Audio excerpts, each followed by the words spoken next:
Hello, everyone, and welcome to JLMI's Summer of Sugoi. My name is Bill, and today I am here with Mr. Dante Carver, the #1 celebrity in Japan. Dante, hello, and how are you doing this evening? I'm doing great. Thank you for having me, and hello, everybody. Nice to meet you. Absolutely. Virtually. Let's get things started, shall we? Sure. Thank you.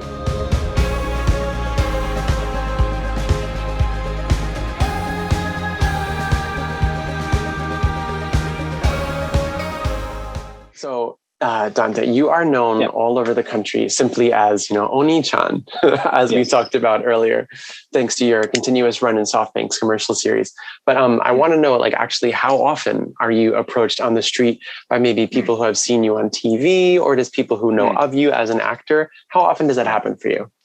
Happens a lot. And I don't mind. I mean, it's humbling. It's nice. There was a time where it's like, when I first started, it was the Yosō Guy series, which I don't know if you remember. That was just me for almost a year. Then every cell company contract had to be fixed and renewed because government regulations changed. So I took a month off, was doing photo shoots in Singapore and all that kind of stuff. And when I come back, they're like, hey, here's a script for your the new plan, and your dad's a dog. And I'm like, all right, let's see how this goes. This will either make or break. So like, okay, sure, whatever. It was a shocker. But because it's like, maybe I'm reading this wrong, and I actually had to have 2 other people correct me. It's like, no, that's correct. It's like, there's a dog. Oh, okay. Okay. All right, whatever. But then from there, it just became bigger. So most of the stores and locations that had opened that first year was basically about building the brand, because it was going from Vodafone to SoftBank. Yeah. So this was back in like 2006, 7? 2006 is when I first started, actually. That's when I got contracted. So they're like, Dante-san, where do you want to go in Japan? Because it's like, I don't know. So there are meetings where I just pick a place randomly. It's like, oh, okay.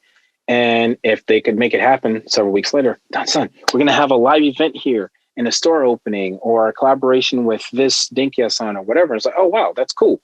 So I got the chance to see a lot of Japan from those type of events, TV shows and movies. And some of the TV shows, they're like sponsored by SoftBank. So it just worked out.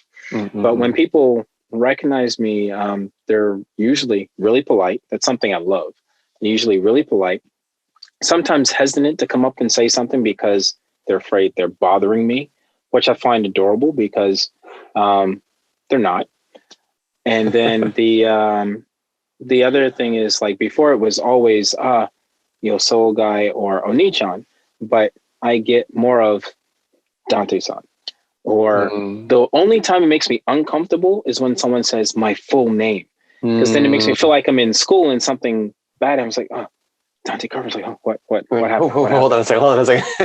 Because it's like, no one really talks to you using your full name all at once. So sometimes that's a bit jarring, but for the most part, it's usually Dante-san or DC-san. So it's like, oh, that's cool. And that's why I started using that for my artist name also, because people would call me that out and about. Friends call me that when I'm out, so they don't make it raise awareness and make it a thing when we're out with people. So got it. So the long answer is I got it. Now, do those people who actually approach you, do they usually tend to use English or Japanese when approaching you? In all honesty, it's a mix. You have some people that do try to speak in English with me, which is fine. And some that try to speak Japanese with me, which is also okay. I'm okay with either. I'm not proficient in either language anymore, but it's nice that they make the attempt.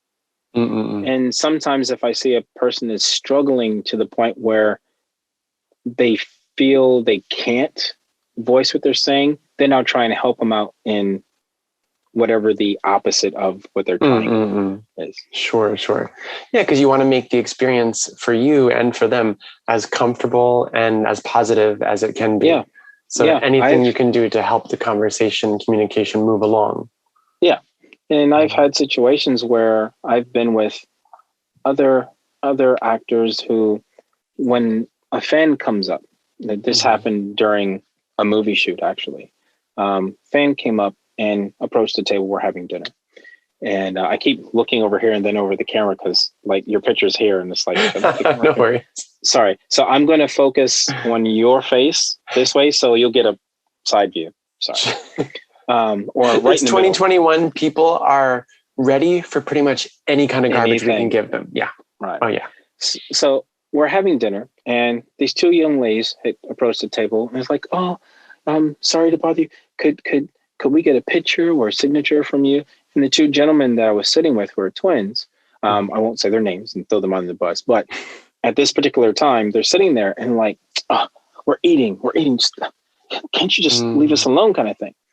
And they look like someone, like we would say, unfortunately say in English, like someone had kicked their puppy and just heartbroken.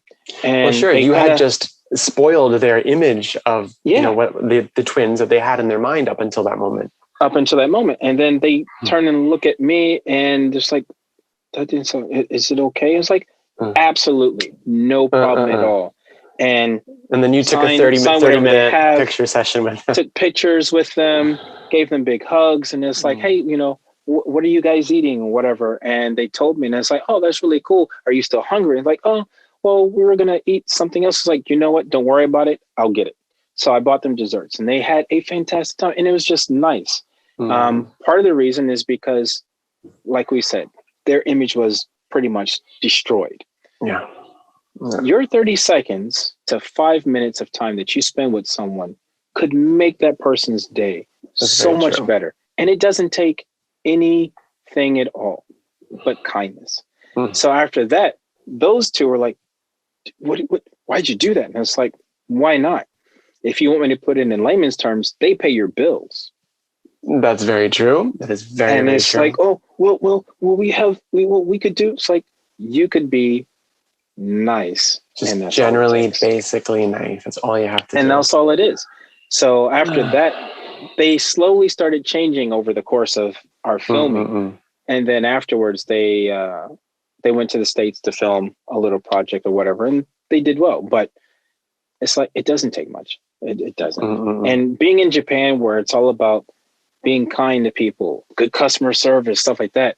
It's mind-boggling to me to see a situation like this where you'll have someone, even if they're not of notoriety, but being of notoriety, even more so, you should be nice to someone. You're being watched even more so than everybody else's reaction around you. Yeah. You will not see me crossing the street at a red light, especially if there are children present. I got told this. No, dude, it terrified me because, you know, I'm a New Yorker. We jaywalk. Come on. Absolutely, we jaywalk.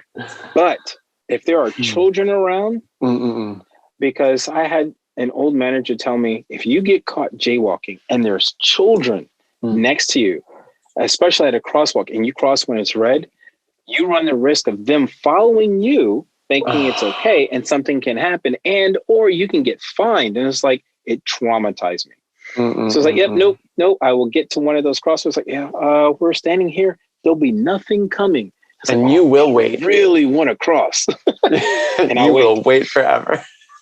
If there's no one there, maybe. But if there are children present, not going to happen. I will stop friends walking with me.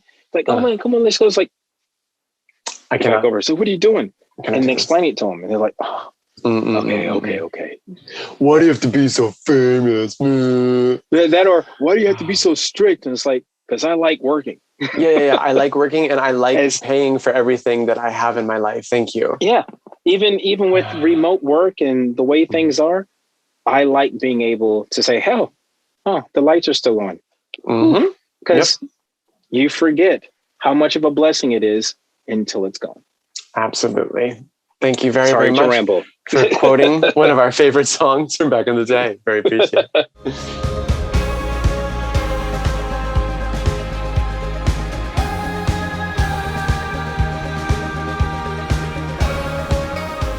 Like myself, you're from the tri-state area in America. And so I was kind of wondering, because in my background, I had a lot of Latin influences. So when it came to learning languages, it was Mexican neighbors, Cuban friends, it was people around me that led me to choose Spanish. So I was kind of wondering how you got involved in Japan and Japanese culture, Japanese language. Like, how did that start off for you? A little bit. As a child, I was actually partially raised in Europe. So my family moved to Italy and Germany. Partially raised. So like your upper half was in Italy. Italy. And then we came back to the States right as I became a teenager. But being in international schools, DoD schools, stuff like that, we're told we have to learn other languages, study other languages. So as a child, I spoke English, Spanish, Italian, and German. Italian and Spanish because of my parents. My dad would speak to me in English and Italian. He'd speak to my brother in English and or Spanish. My brother was studying Spanish, and he's older. My mom studied French because she's like, it's just a beautiful language. Why not? And I get it. It makes sense. But it was easy then because they're all somewhat connected through Latin, which is their quote unquote, their mother. So Italian was fairly easy to pick up at that time because we're in Italy. I'd hear it all the time. Sure. And children absorb everything. Absolutely. Your brains are so elastic at that time. Yeah. And then German, because we're moving to Germany, and my dad is like, you should be able to at least introduce yourself, ask basic questions or whatever when you're going there. So let's start studying early. So 9 months before moving, because that's the time my mom actually went back to the States because for her job, she actually had to get a separate license in the medical field. She was a nurse, head nurse for the hospital. She did that. My dad and I stayed and we started studying before moving up. Then we moved back to the States and that's where everything went downhill because no one spoke anything but American around me. And it's not a diss, but it is a culture shock for me. The first it absolutely 3 weeks were horrible. Actually, 3 months. First 3 weeks, I couldn't understand the principle. Well, the first 3 months were really hard. When had you left the States to begin with, or were you born in Europe to begin with?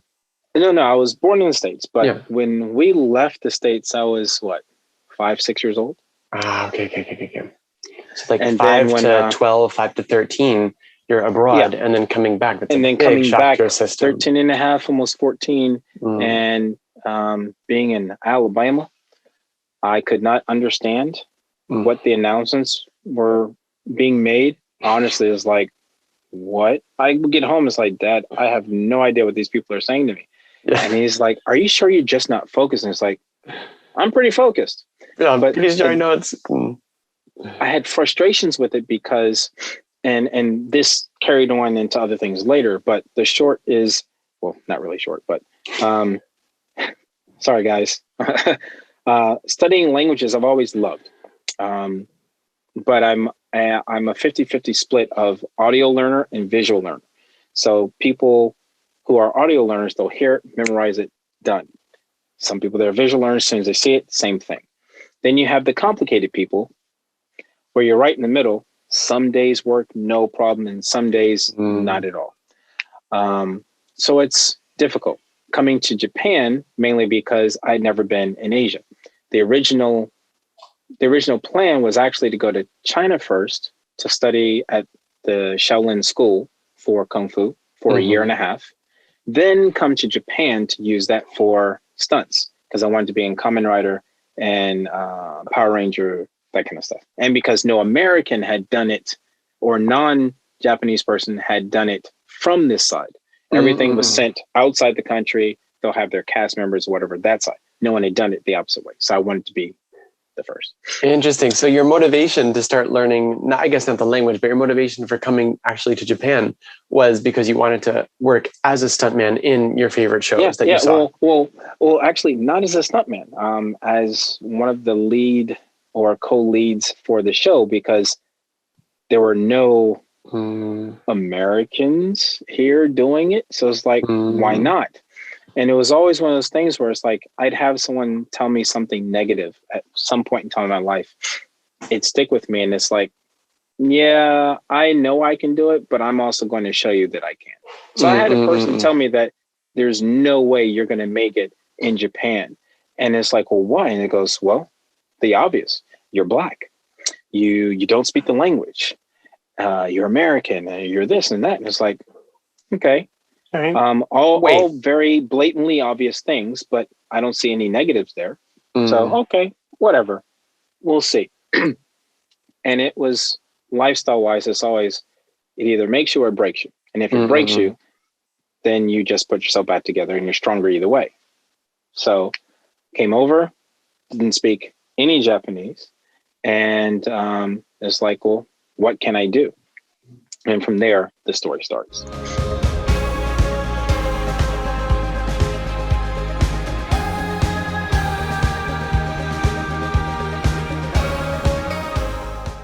Do not stay in the situations that I was in when I first got here. When I first got here, I was in Kyoto. And the idea was if I'm in Tokyo, everyone speaks English. I'll never pick up the language. Let me move to the countryside. Kyoto's the countryside? Just on the out. Well, because where I lived, I'm 15 minutes by bike from Daimonji. So and I'm about 10 minutes from Shiga. Okay. And if I want to go into Osaka or downtown Kyoto, that's a train ride. Sure. Okay. That is the well, I could do it bike, but train ride. So Kyoto Inaka. But the opposite thing happened. I moved to Kyoto and everyone around me spoke English. Every single person. And every production I went on, staff spoke English. So in turn, not only did I get comfortable, but I felt more secure with, oh, okay, well, someone will be able to help me kind of thing, which isn't bad, but it also wasn't good because the agent at that time also was like, now that you're picked up with SoftBank and you have this image that you don't really know the waters, so to speak, we don't want to ruin that. So let's hold off. So I took a long time learning Japanese. I'm still learning, but like going to a school, sitting down, studying. Interesting. Your manager discouraged you from really diving in and getting better, because the thought process at the time was the more I understood, the least natural my reactions would be. The more unnatural. Well, how about English, Dante? Unnatural my reactions to things would be, and that's something that they liked and they wanted. Got it. Like, because they wanted you responding to maybe whatever the serifu from Otosan would be, and they wanted this completely unknown what's going on kind of response. And maybe they also didn't consider the fact that you're an actor and that you could reproduce that. Right. Exactly. Because the idea is that having me do those things, they want to keep you in this specific bubble.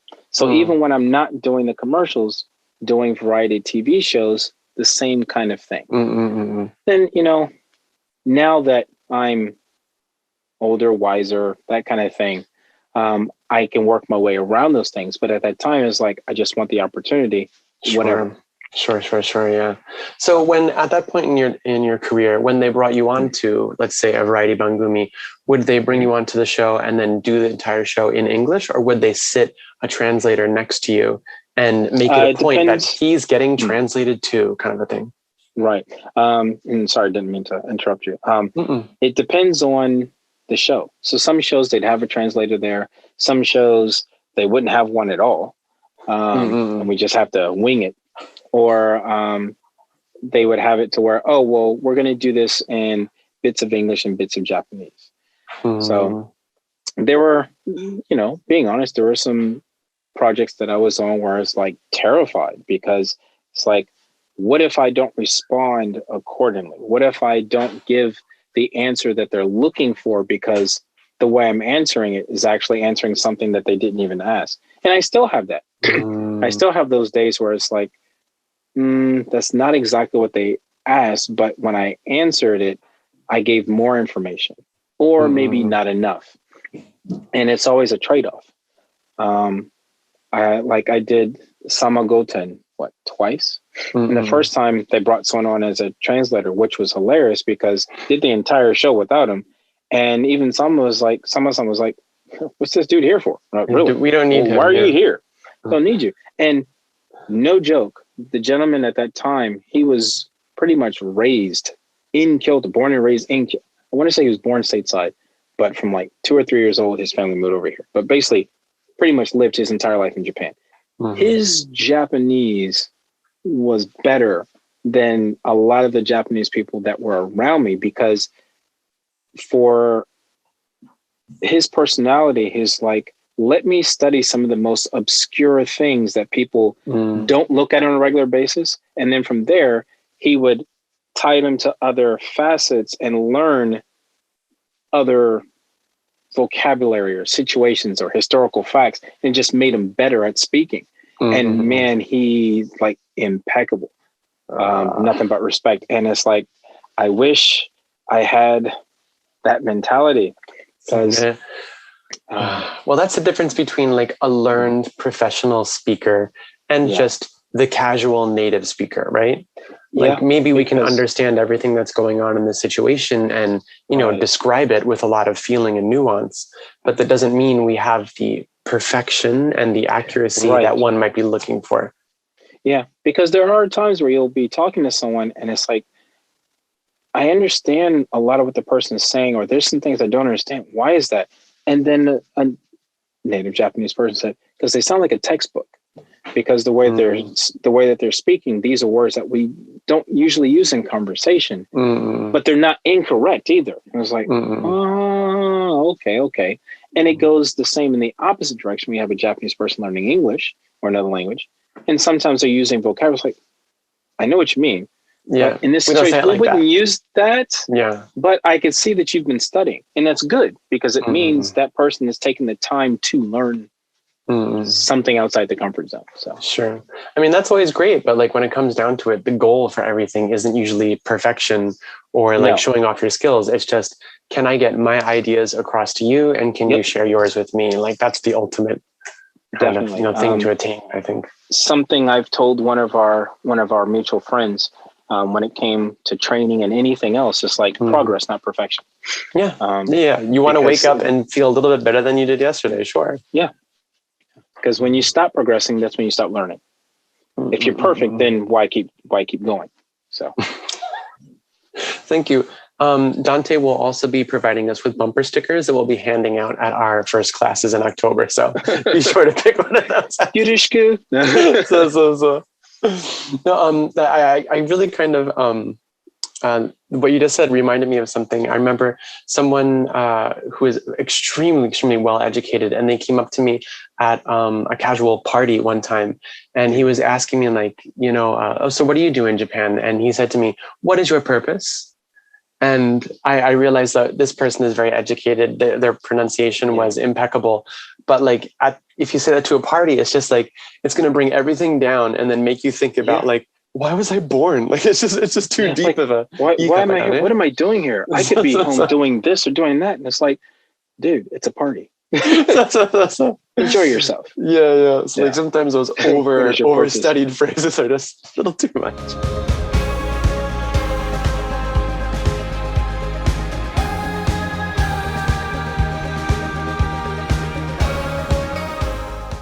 As someone in multiple facets of the entertainment,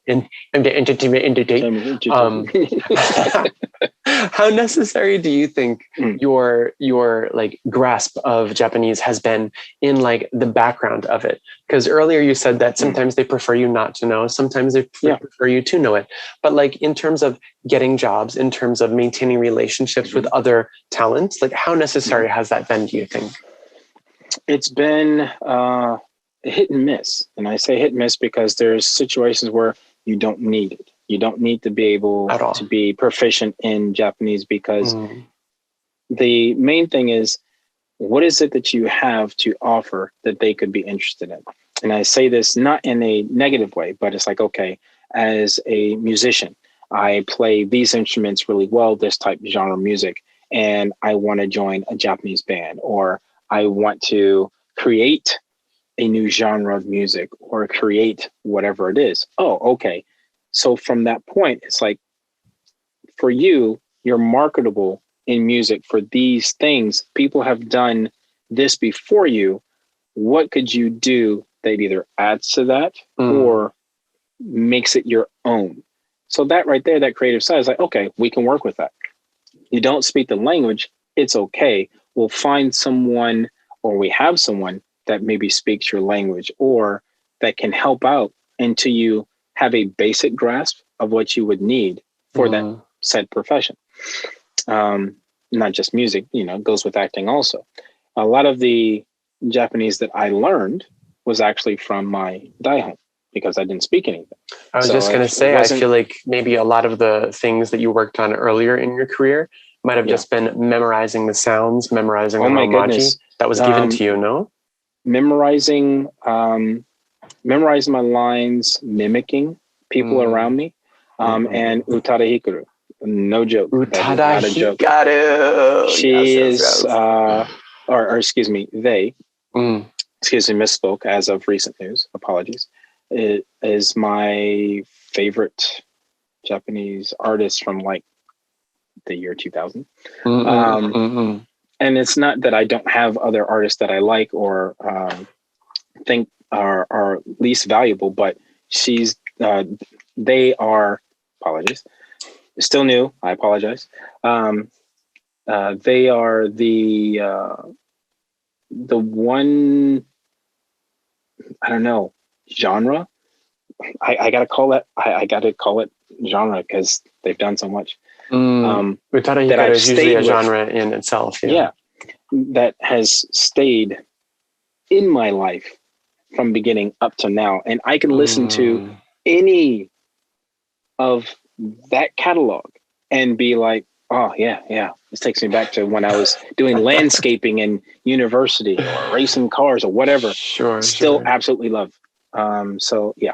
Interesting. That's so true. Like Utada hikaru, I don't know why, but they definitely do hit a really, really specific and nostalgic note with a lot of expats living in Japan.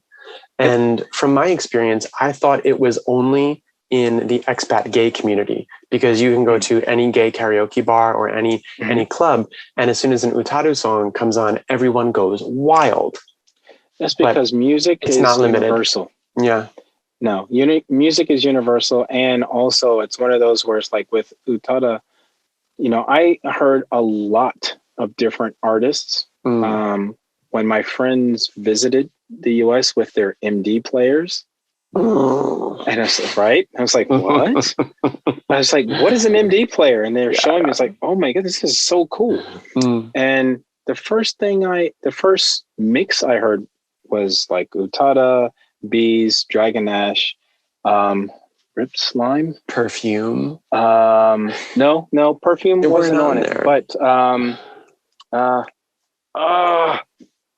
Funky Monkey Babies. No, Mr. Children. Mister. Okay. And then like two other artists, and it's like, wow, this is interesting. But the one artist that stood out from the first few notes I heard up until now was Utada, and it stayed consistent, whether in English or in Japanese. Interesting. That was going to be my follow-up question. Whether the reason she's so they're so attractive to listeners is because they sometimes use English phrases. Even if they are just very short. Sometimes is that part of the appeal? No, because it's like when I first heard Utada's album of First Love, it's like in distance. I didn't speak Japanese, didn't really understand it. I knew like Ohayo gozaimasu and Toire doko desu ka, simple stuff like that. But it's like nothing that mattered in the album. But the tones, for me, it's the tones. I remember playing her CD for my parents on a road trip.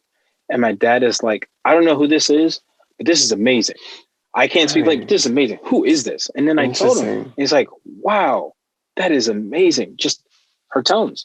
The tones of that artist, I did it again. The tones of that artist just hit perfectly. and at that time had sold more records than any other artist in Japanese history. And I think that also had an impact because it was trying to transition into the US music industry as well as here. Born in New York, 2 days after me.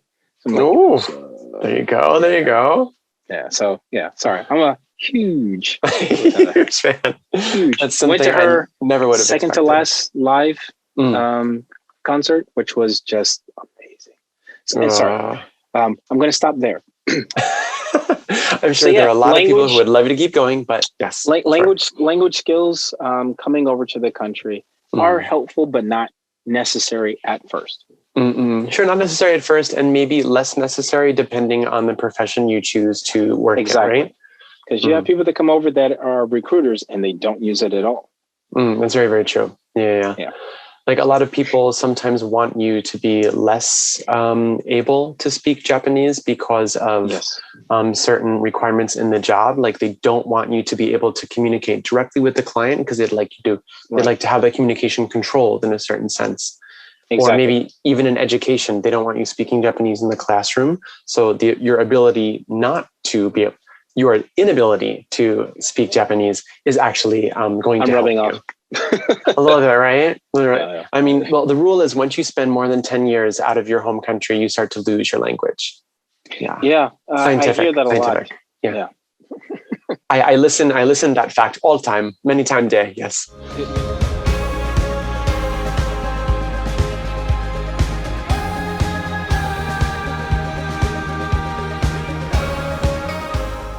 So like you've been in the entertainment industry here in Japan for over a decade now. So I want to kind of ask you about how you've seen the changes. Yeah. Especially the changes of a foreigner being used as talent in the industry here. One of the things that I've noticed that hasn't changed first is when it comes to talento, they like to group everybody in under one umbrella. And it's like this person. Can you just let us know first, like what talento actually means? Sure. Because sometimes it's different.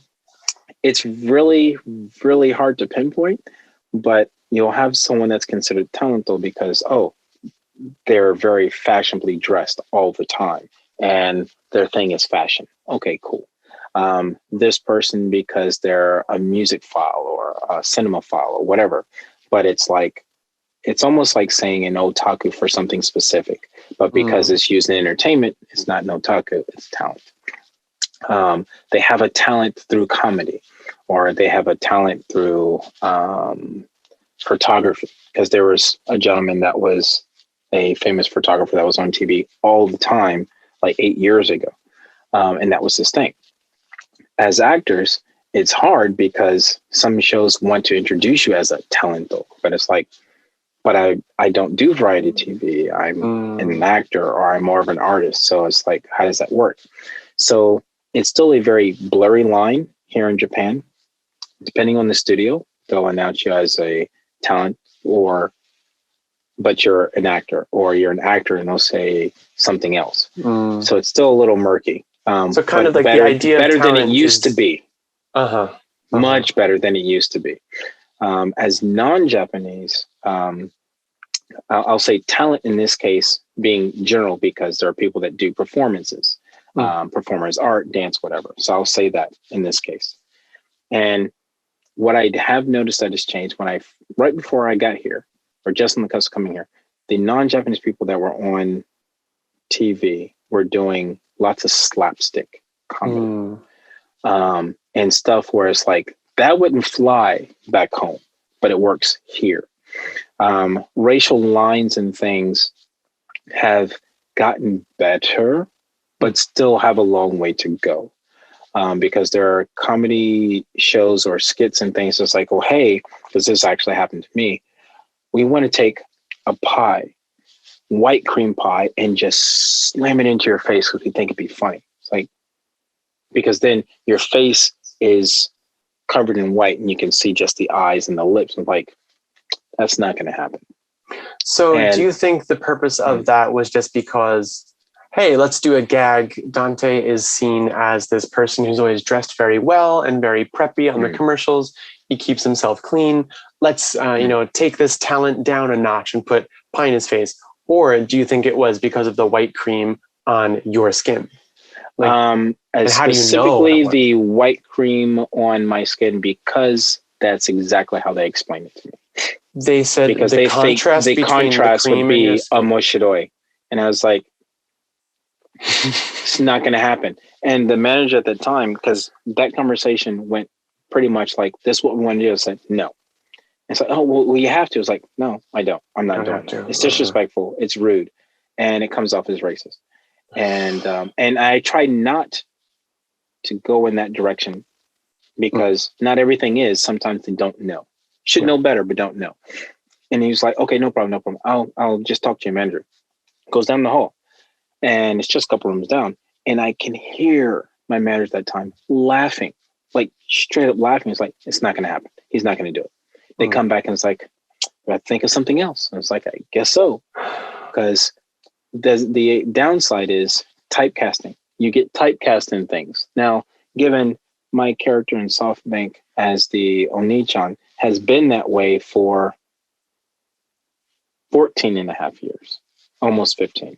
But it's for that specifically, where you'll have, say, another talent, like say Bobby Ortegon or Thing Kamu. When I first got here, all they did was like slapstick, silly foreigner shticks and things. Yeah, I've seen Bobby just run into a Japanese conversation and literally whack someone on the butt, say one word, and then run backstage and run off. Yeah, and it's one of those where it's like, okay, it's what paid their bills, and I have no disrespect towards it, but it's also something that I didn't feel comfortable doing, and not something I wanted to do. So I have done a lot to make sure that I don't go down that path, because I don't want to do those things. Sometimes it's hard to understand beforehand, like how is this scene going to be taken? Maybe you're asking me to do this thing. I don't know what the motivation is behind it, but let's just give it a shot. But then afterwards in the editing room, it's completely changed. And then you feel like you've been taken advantage of. Exactly. And that does happen. That's happened to me during a sports TV show. Won't go into details, but that's happened all the time. So it's like, I don't want to have that type of situation anymore. And once it's in print, it's forever. That's the rule. Once it's in print, it's forever. So you can't fix it or change it once it's done. And I just don't like those type of things. If it's a movie where it's supposed to be a comedy, okay, it's a movie. It's a comedy. These things happen. But to go out of your way to do these kinds of things isn't good. They've gotten better at not doing that, but they still have a long way to go, because there have been situations where it's like blackface on TV, and the explanation is, we want to show respect to that artist by dressing exactly like them. I'm like, you don't need for a country that prides himself on fantastic cosplay and things of that nature, there's still a boundary that you shouldn't cross or don't need to. It's like, if I want to dress as Midoriya from My Hero Academia, I'll do that. Maybe spike the hair or maybe not. But I mean, I'm not going to paint my face a certain color, because I don't need to do that. The costume is what sells it, not everything. The costume, the attitude, the voice, what you're doing, your actions. Right. That, and it gives a different look to it anyway. So it still comes off being interesting. So it's still a learning process. Sure. Things have gotten a little bit better, but still not perfect. Okay. No. Yeah. But definitely getting better. Do you have any advice for people who might, be interested in entering the entertainment industry in Japan, but aren't really sure about, making that big leap kind of a thing? Yeah, a couple of things. One, when you're looking for an agency, look for an agency that fits you, not an agency that you fit, because you could technically fit any agency, but the agency may not have an interest in doing what you have an interest in. So look for an agency that fits you. The other thing is keep an open mind. And I say this because as non-Japanese, be it American or somewhere in Europe, mindsets and culture is very different. So when you come over, it's like, oh, well, we don't have these things, or I don't like those things. Given you're not wrong in feeling that way, but also try to keep an open mind to a point where it's like, just because you don't have those things in your country doesn't mean that it's necessarily negative. Or ask questions. Definitely ask questions. Don't be afraid to, because when you don't ask questions, that's when a problem happens. Or that's when there's miscommunication. So if you have someone come up, you're not sure, ask somebody, because the more information you have and the more comfortable you feel, the better the job goes for you, the better the job goes for everybody else. Yeah, before I came to Japan, I kind of prided myself because I thought I was, quite an intelligent person in the English country that I grew up in, that I always knew what was going on. I was always aware of my surroundings and kind of with it. Right. But because coming over and then having no grasp of the language whatsoever, I had to completely change my mindset and be comfortable with really just slowing people down and saying, please stop for a second. I have a very basic question and I know it's basic. So we're going to enjoy it and it's okay, but I'm just going to ask it just to be sure. And that was kind of a mental hump I had to get over, because I had always prided myself on I'm just knowing and finding out what happens. But that's something that works all the time. As adults, you don't want to feel like you're coming off as a child or adolescent, but that's exactly how you feel and or look in some cases, because you don't know. But when you make that mistake, Also, make mistakes. Make mistakes in the language. Absolutely. Don't get so shy to where it's like, it's okay, I'm not going to say anything. No, make the mistakes, because if you make the mistakes, it makes it easier for you to learn, and you end up learning something different in turn. It's like, I didn't know this word meant that. Okay, cool.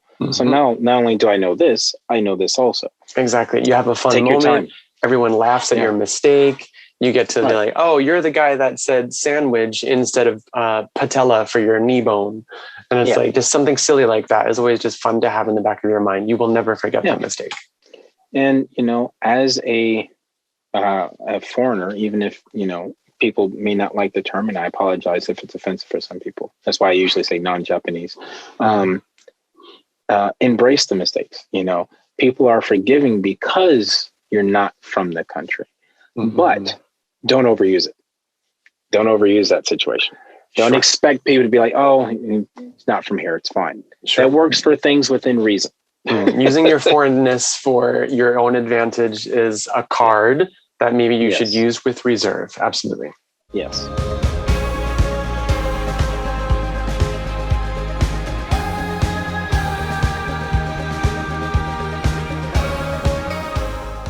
What has been one of the most rewarding projects you've worked on so far? Like, what have you been maybe most proud of? One of the, that's a really hard question. There's a lot, but I'd say one of the more recent projects. Really, so many good things I do. It's hard to choose. Well, it's not that. It's just like over Dante Carver, the most a period of time. Well, over a period of time, I mean, you get to work with great groups of people. It could be a specific project itself, but it's like I had a film that I helped produce and star in. And we finally, after production hell, got it to come out in the theater. And this was December 2019. It was supposed to run in spring of last year as well, but obviously we all know what happened. Magic. So it didn't happen, but was able to take that film and the first cut of it to the US for the Hollywood Film Festival, which was absolutely amazing. Great experience. And then to bring it back and be able to add more to the film and have a Japanese audience watch it and give feedback. Man, I loved it. Learning experience as a producer, learning experience as a actor. I really appreciate it. And people taking time to watch it and let me know what they think of it. Honestly, I like positive, negative is always good because I learned something from it and it makes me stronger for that, so to speak. Probably something I'm proud of. Other than that, I mean, I'm happy to be blessed to work with different groups of people from different walks of life. That hasn't changed from my childhood. And I think that aspect itself, I'm most grateful for, because people are amazing.